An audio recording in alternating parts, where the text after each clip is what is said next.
Welcome to the first chapter of the term. We're going to be starting off in Chapter 2. I'll be covering parts of Chapter 1 in the first and second labs. So when you come to campus for recitation, which is when we normally go over homework, I'm going to spend some of that time going over some of the parts from Chapter 1. So we'll talk about that when you come to campus and I see you on your lab day. So starting off in Chapter 2, I have this broken up into two different sections, so you'll have two videos to watch for Chapter 2. So starting off in Part 1, chemistry. Chemistry is a physical science that's concerned with mainly two things. So if you are a physical chemist, you're going to be, one, concerned about what makes up matter. So what matter's composed of, what properties that material has, and what transformations it'll go through. So, for example, what type of reactions the material you're studying will go through. A chemist is also interested in the energy changes when a reaction happens. So, for example, you might study how much energy you can get when you combust a fuel, things like that. So if chemistry deals with transformation of matter, then how do we describe these transformations? So that brings me to two different types of changes that a chemist is going to study. The first one is what we call physical change. A physical change is where no new substance is formed. So in other words, no change in the composition occurs. So if you start off with some particular material, you put it through some physical change and you still have that same material. It didn't turn into something else. So some examples of a physical change would be breaking chalk. So if I had a piece of chalk and I broke it, the composition of that chalk is still the same. Changing states of matter. Now I haven't taught you about states of matter. I have that coming up in a couple slides. But the three states of matter we're going to study in this class are solids, liquids, and gases. So when I talk about changing those states, so for example, melting a solid into a liquid or boiling a liquid into a gas, when you change the states, that's just considered a physical change. Another example of a physical change would be dissolving a solid in a liquid. So that's probably the most confusing to students. That's the one I often get students saying is a chemical change. But when you dissolve, so for example, if we dissolved some salt in water, the salt does dissolve and it does disappear to our eyes, but really it's not bonding with the water. It's just the ionic crystals are breaking apart and those atoms are being surrounded by water, but they're still in there and they haven't changed. So you can like boil off the water and just get your salt back. So the water is not chemically bonded to the sodium chloride. So we call that just a physical change. The other type of change a chemist is going to study is a chemical change. Now in a chemical change, the change actually produces a new substance. So some examples of that would be a nail rusting, gunpowder exploding. So when you explode gunpowder, you're getting some new compounds. When you digest food, that produces new substances. Burning paper would be another example of a physical change. So I'll be giving you some changes, and I expect you to be able to identify whether they are a physical change or a chemical change. So we know that a change in matter has taken place when the properties change. Okay, so when the properties change, then we know, something has happened. There's two different types of the properties. So this goes really close and similar to the physical and chemical changes. But a chemist is going to record different properties of the matter they're studying, and they'll be recording it as either a physical property or a chemical property. So a physical property are those which can be determined without forming a new substance.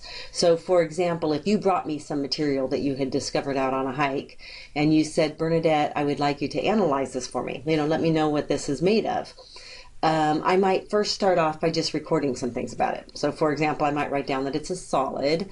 I might write down its color, things like that. So if I'm recording things about that material you brought me, and it's not changing its substance, then I'm just recording physical properties about that. So some examples of physical properties would be the color, its solubility, what I can get it to dissolve in, its taste. Are you ever going to taste anything in a chemistry class? I hope you say no. Its odor, its mass, things like its melting point or its boiling point, what state of matter it is. So if you record it's a solid, liquid, or a gas, those are all just physical properties. So I'll come back to chemical properties in a little bit, but I'm going to talk about here the three states of matter. So if we're talking about a solid, solids have what we call a definite shape, meaning they keep their shape. If I handed you something that was like a cubic shape, and I took it from my hand to your hand, it would just keep that same shape. Solids have a definite volume, so they don't tend to change their volume. The particles in a solid are very close together, and they're in a fixed arrangement. So it's like the atoms are right next to each other, very, very close, and they don't move around each other, relative to each other. You can get the atoms to move slowly in a solid. So if you took, for example, a piece of metal and you heated it up, you are going to get those atoms to vibrate a little bit and get a little bit of movement, but they're not going to change their location relative to each other. So in a solid, the atoms are close to each other and they move very, very slowly. Liquids have what we call an indefinite shape, meaning their shapes can change depending upon their container they're in, but they have a definite volume, so their volume doesn't change. So if we look at this picture, I have a big graduated cylinder here with 100 milliliters of this blue liquid. I can take that liquid and put it into a tall, skinny graduated cylinder, and the shape's going to change, but my volume stays the same. Once again, I can put it into this beaker, and the same thing's going to happen. Its shape will change, but the volume stays the same. So, an indefinite shape, but a definite volume. Liquids have the same shape as their container. The particles are close to each other, like in a solid. The particles are touching each other and they're close. But in a liquid, they're more mobile. They can actually roll past each other and change their positions. But they stay relatively close to the other particles. Liquids have particles that move slowly. So this is kind of a relative statement, relative to the solids, they're faster than the solids, but they're not as fast as a gas. So liquids kind of have that intermediate mobility. So gases, on the other hand, they have what we call an indefinite shape and an indefinite volume. So they take the shape and the volume of the container they put in. We'll be studying gases later on the term, and one of the properties about gases is they actually fill up whatever size container you put them in. So they'll spread out until they fill up the container. So gases have an indefinite shape and an indefinite volume. The particles are very far apart, so if you look at this picture, there's a lot of empty space around your gas particles. That's different than liquids and solids. And in a gas, the particles are moving very fast. So here is a table of physical properties. It doesn't have all of them here, but listed in the very first column are a few of the physical properties.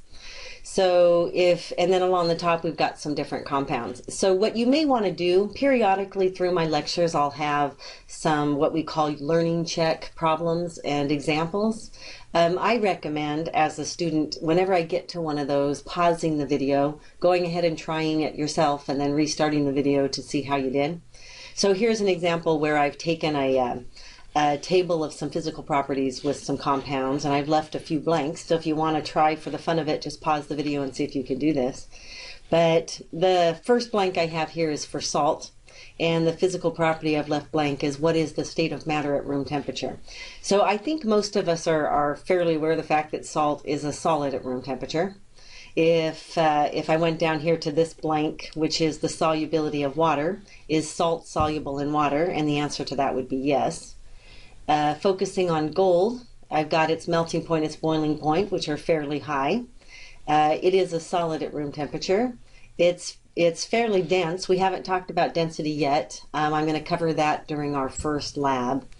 We'll talk about density. It's a physical property, and if you look comparatively here, gold is a pretty dense material. Excuse me, it is not soluble in water. It has a yellowish color. Iron, I think most of us are familiar that that's a solid. Mercury, you may or may not know this one. If you think about the mercury that's in a thermometer, mercury is a liquid at room temperature. And nitrogen, another one you may or may not know, but nitrogen is a gas at room temperature. So the main thing, I do not expect you to memorize all these properties of these compounds, but what I do expect you to know is being able to identify whether a property is a physical property or a chemical property. The differences in the property will allow a chemist to distinguish between one compound and another, and it'll also help us to identify a compound. So if you brought me a substance to analyze, the first thing I would do is I would study all the physical properties about it, and I would record all the physical properties, and then I would go to a book and look up, what compound has those same physical properties. So I'd be able to identify it. Also, I'd be able to distinguish that two compounds you brought me were not the same if the physical properties were different. Another thing about differences in physical properties is it allows us to separate different components in a mixture, because you can separate it depending upon their different physical properties. So an example of that would be distillation. So distillation is a process that uses different boiling points. And remember, boiling points are physical properties. So it uses the differences in boiling points to separate the components in a mixture. So if you look at this picture, we've got this liquid here, which is symbolizing a mixture of different compounds. And if you set that up over a Bunsen burner and you start heating it up, what's going to happen is the compound in the mixture that has the lowest boiling point is going to start to boil first. And it'll start to vaporize, and in this apparatus the vapor will come down here through this condensation tube, where it's got a tube that's also surrounded by this other glass tube that has cold water going through it. So the cold water comes in, and it's not mixing with the gas. The cold water is just around the inner gas tube, and it cools down the gas, causes the gas to recondense down into the liquid, and then the liquid drips into here. So this is a way where you can separate out the first component with the lowest melting point. And then once this stops, you can change out this bottle and then start collecting the second gas that has the next lowest melting point. And you can keep doing that until you've separated out all the components in the mixture. So that's distillation. Another physical separation that we do in chemistry is chromatography. We're actually going to do this during the second lab of the term. So in chromatography, you're going to separate a mixture using the differences in solubility. So an example is we're going to start off by taking what we call a chromatography paper, and in lab you're going to use your pencil to make an origin line, and then you're going to spot it with a mixture.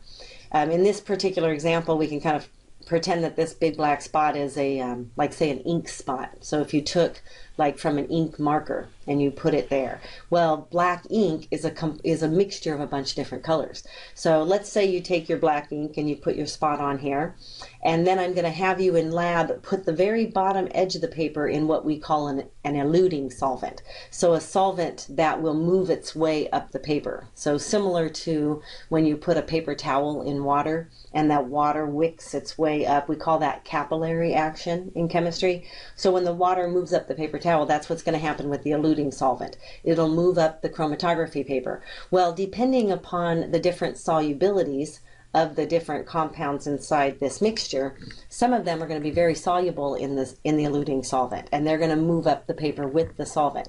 Some of the components won't be as soluble, and so they'll barely move. So what you end up having is a separation of the different components that was in your black ink, and you can actually see the different colors that make up black ink. So we'll use ink in lab, but we're also going to separate some other mixtures. Now, so if we know the change in matter has taken place, so if we know a change has happened, you're going to be able to identify that because there's a change in the properties of the material. So in addition to physical properties, you're going to be able to identify things as chemical properties. So in a chemical property, those are ones which describe the ability or the inability of a substance to form a new substance. So I didn't say that very clearly. You bring me this material to analyze, and I've recorded all the physical properties about it I can. Once I've recorded all the physical properties, I'd say, okay, now I'm going to see what the chemical properties are. So basically, what can I get this to react with? Well, when it's going through a reaction, it's going to turn into a different substance. Or it may not react, and if it doesn't react, I'm going to record that down. And those would be chemical properties. So for example, you can get paper to burn. So if paper burns, that's going through, the ability to burn is one of the chemical properties about paper. The fact that iron rusts, so when iron's rusting, it's going through a chemical change, so we would say its ability to rust is a chemical property of iron. the fact that gold does not tarnish, so gold does not react with the oxygen in the air, is a chemical property of gold. Okay, changing gears a little bit, I'm going to talk about energy and work. So chemists are not, so if you remember the very first slide, and I said that chemistry is a physical science where we study the changes, the composition and changes, transformations in matter, but we also studied the energy associated with the change in the composition. So when material goes through a reaction, a chemist is going to be interested in, does it take energy to go through that reaction, or is energy given off, and things like that. So most of these bullets here is pretty simple, and we know most of these, that energy is used to make objects move, energy is needed to make objects stop. A more formal definition of energy is that it's needed to do work. I think we're familiar with work. Work is done like, for example, when you go for a walk, when you breathe, when your heart is pumping your blood, that's doing work. The water going over a dam is doing work. So, energy is broken up into two different categories, potential energy and kinetic energy. What I tend to do in my lecture notes, and it might be a good thing to take note of, is when you see a word that is bolded and underlined, that's a key that it is a vocabulary word. So what I recommend doing is having like notes or some note, take notes or have a note card of vocabulary words, because at points through Chemistry 103, you're going to be feeling like chemistry is a new language. You're going to be learning a lot of new words. So I recommend when you see a bolded word that's underlined, kind of keeping track that that's a vocab word that you should be memorizing. So I want you to know the difference between potential energy and kinetic energy. Potential energy is energy that is stored for use at a later time. So some examples of potential energy would be water behind a dam. You build your dam and it stores this water behind it. Well, the water, when it's stationary, has what we call potential energy. It has the potential to do work, but it's not doing work until it actually flows over the dam. So while it's sitting behind the dam, it has potential energy. Another example would be a compressed spring. So if I have a big long spring and I compress it, then while it's compressed, it has potential energy. Because if I move my hand and the spring expands, it's able to do work as it's expanding. So it'd be turning into kinetic energy. So as it's compressed, it has potential energy. Another example, which is more what a chemist would focus on, would be the energy that is stored in the bonds of molecules. So chemical bonds in gasoline, coal, and food all have potential energy stored in them. When we eat the food and we metabolize the food, we utilize that potential energy that is stored inside the bonds of the food. Kinetic energy is energy of motion. So when something's moving, you say it has kinetic energy. Some examples would be if you're swimming, water flowing over the dam has kinetic energy. If this is my dam, while the water's stationary back here, it has potential energy. If I open the gates on the dam and the water starts flowing, then that potential energy is being converted into kinetic energy. Last bullet here, burning gasoline is taking that potential energy in the bonds, but while it's burning, it's being converted to kinetic energy. A common form of kinetic energy is heat. So a lot of students might not think of heat as being kinetic energy, but it is, because what heat is, if I read the definition here, heat is a measure of the total kinetic energy of the particles in the sample. As more heat is added to a substance, its particles move faster. So if we took a pot of water and we put it on the stove and we started heating it up, so I start giving the water heat energy, that's going to start making the water molecules move around faster. Those water molecules are going to have more kinetic energy. The more kinetic energy they have, the more heat you give, the more kinetic energy the particles have. So that is heat. A lot of students confuse heat and temperature, but to a chemist they are very different. The definition of temperature, it is a measure of the average kinetic energy of the particles in a sample. So we determine temperature, using a thermometer or some device that kind of gives you an idea of how hot or how cold the object is. Where heat is a type of energy. So try to keep that difference straight. If you think of the word energy, energy is kind of an umbrella word. There's a lot of different forms of energy, and heat is one type of energy. So heat changes accompany both physical and chemical changes. So I'm going to take us through some physical and chemical changes where there's a heat change. I'm going to start off by talking about exothermic changes. An exothermic change is a change where it releases energy. Okay, so you'll want to memorize that. Exothermic means energy is released. A way that sometimes I try to help students remember this is if you look at exothermic, it starts with EX, and in an exothermic process, heat is exiting. So exothermic and exit, if you kind of keep those two words associated, it might help. So in an exothermic change, energy is released or energy is produced. I have two examples, one of them being a physical change and one of them being a chemical change. So freezing, remember I told you if you're changing states, so solid, liquids, or gases, if you're converting between any of those, that's a physical change. So here is an example. Freezing is a change in state where matter is going from the liquid to the solid state. I think we're pretty familiar with that. I'm showing you here a chemical reaction, so it's kind of a symbol of what I just said. So I've got water here, H2O, and I have this subscript L for indicating that it's a liquid. So I have liquid water, and it is changing into, so in chemistry we use an arrow to indicate the change. This liquid water is changing into solid water, and notice I have heat over here. When heat is written on the right side of the arrow in a chemical reaction, that symbolizes that the heat is being produced, it's given off. So in this change, I shouldn't call it a reaction because nothing is reacting here. I just have a change in state. The liquid water is changing into solid water, and while it's changing into solid water, it's also giving off heat. So when it gives off heat, it's an exothermic change. So that's freezing. An example of an exothermic chemical change would be the forest burning. So here's a picture of the water freezing, which is a physical change. So it says growers irrigate to protect against the cold.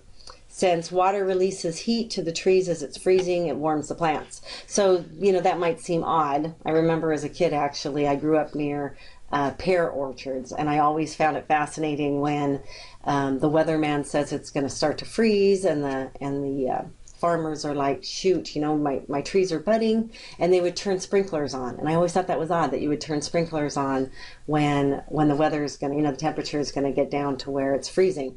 But what's happening is that those farmers know that when liquid water freezes into ice, that's an exothermic process. So energy is released when that happens. So as the water on these blossoms are freezing, they're actually warming up the blossoms. And here's a picture of a forest burning. I think we're all very familiar with the fact this is an exothermic process. It is also a chemical change because the trees, as they are burning, are turning into new compounds. So the other type of change would be the endothermic change. So endothermic is when energy is absorbed during the process. So energy must be added to make that change occur. The way I would help remember that is that endothermic starts with En, which would be the first two letters in the word enter. So energy must enter the process in an endothermic change. So once again, I've come up with two examples, one of them being a physical change and one of them being a chemical change.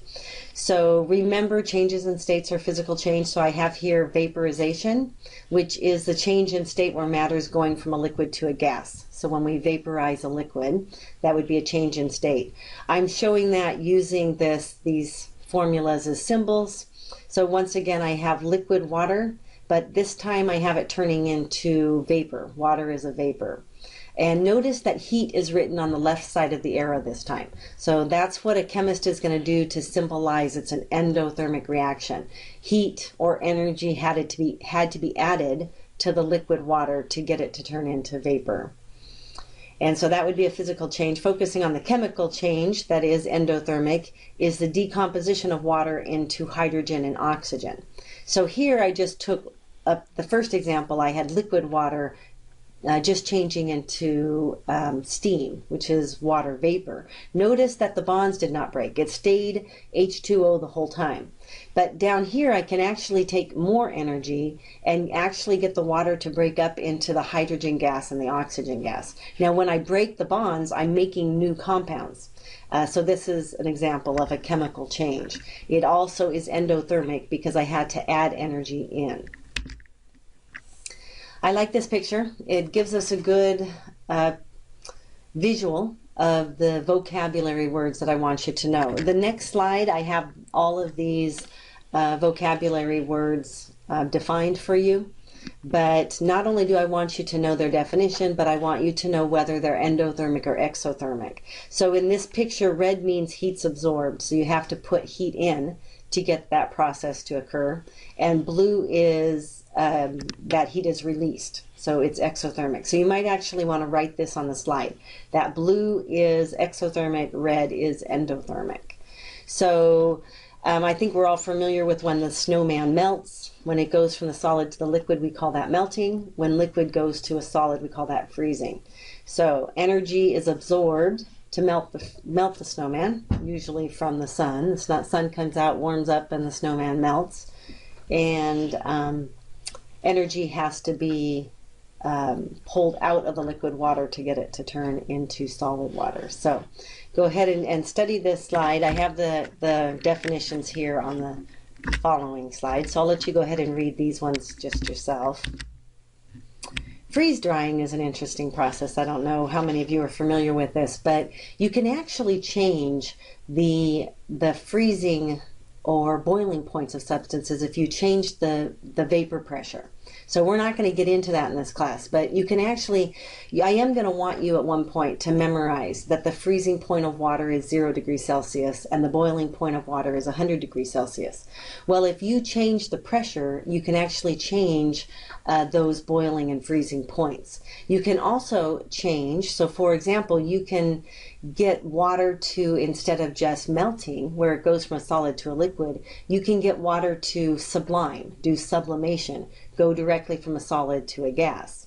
So that's what they do when they freeze dry. They take the food and they freeze it. So they get what was liquid water to turn into ice inside the food, solid water.